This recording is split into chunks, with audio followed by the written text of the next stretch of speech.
My name is Karl Olsberg, and I'm a writer of science fiction books, young adult and children's books.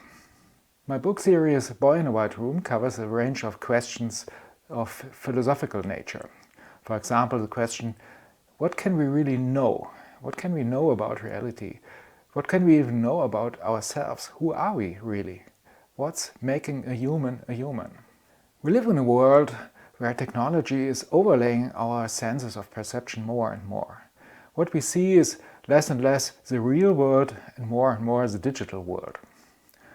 That's not always a bad thing, but it makes it difficult to see reality.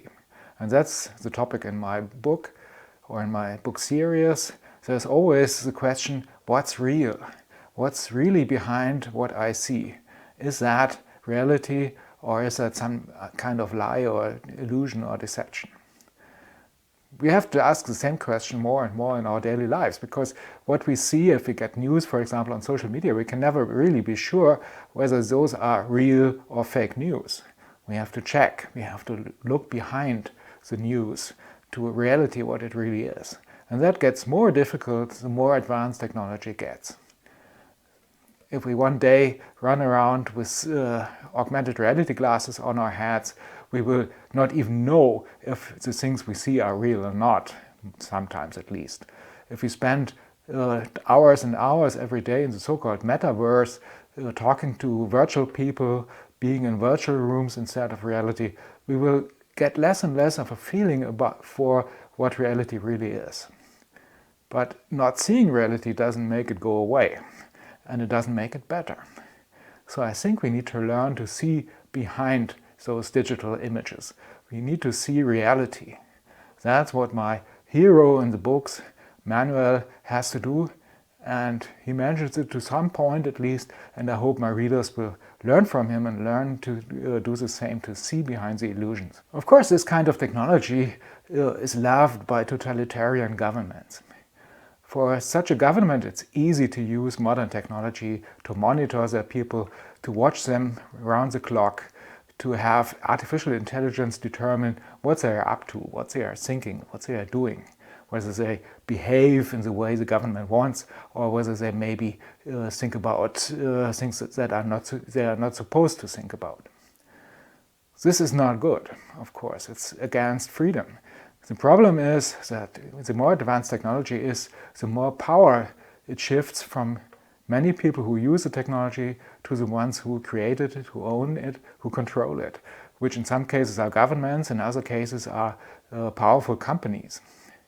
And of course those companies, they are not bad, but they want to earn money, so they use their technology to earn money, not to make your life better.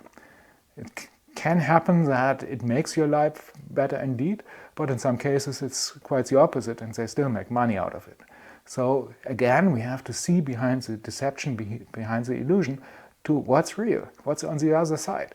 What are those people really trying to do with technology? We use it for certain things, but they use it for other things. So we have to understand that, we have to keep that in mind.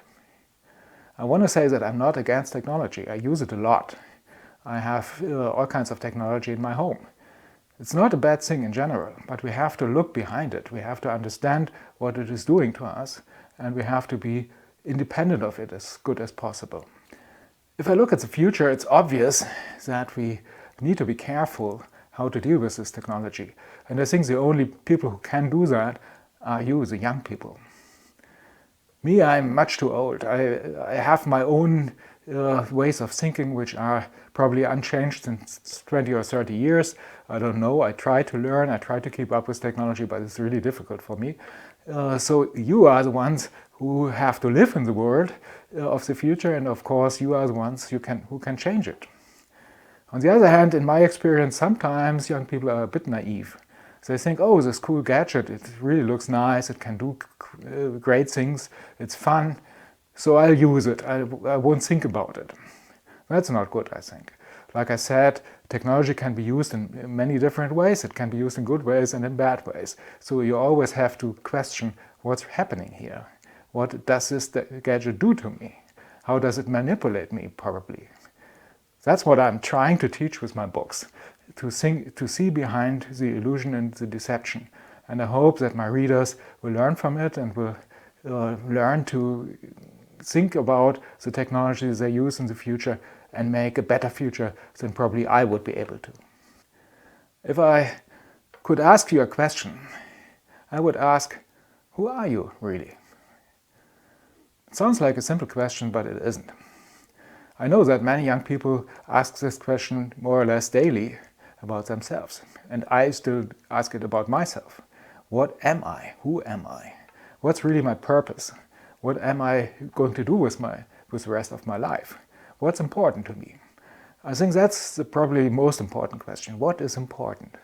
You should think about that a lot, I think, because this question determines what you can make out of your life. If you know what's important to you, you can lead a life following that question, following the things that are important to you, and you will have a good life. If you don't know it, you will do something to earn money.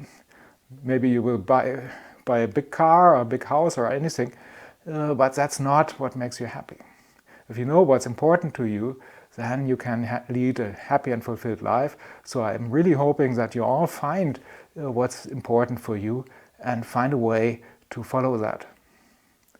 I wish you a great future. I wish you lots of fun with technology. Technology is not a bad thing, but I also wish you that you have the ability to see behind the technology, to see behind the illusion what reality really is. Thank you.